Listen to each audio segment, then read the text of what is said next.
Triller va teaser farqi nimada? Bilasizmi?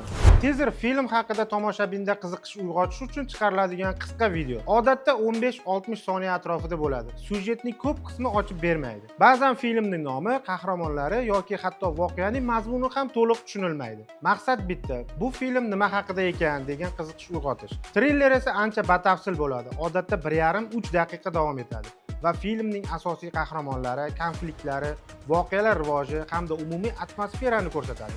Lekin eng muhim sirlarni ochib bermaslikka harakat qiladi. Qisqasi, teaser qiziqtiradi, triller ishontiradi. Masalan, teaser sizga bu filmni albatta ko'rishingiz kerak degan taassurot beradi. Triller esa filmni mana shu voqea haqida va uni nega ko'rishingiz kerakligini mana bu sahnalar orqali ko'rsataman deydi.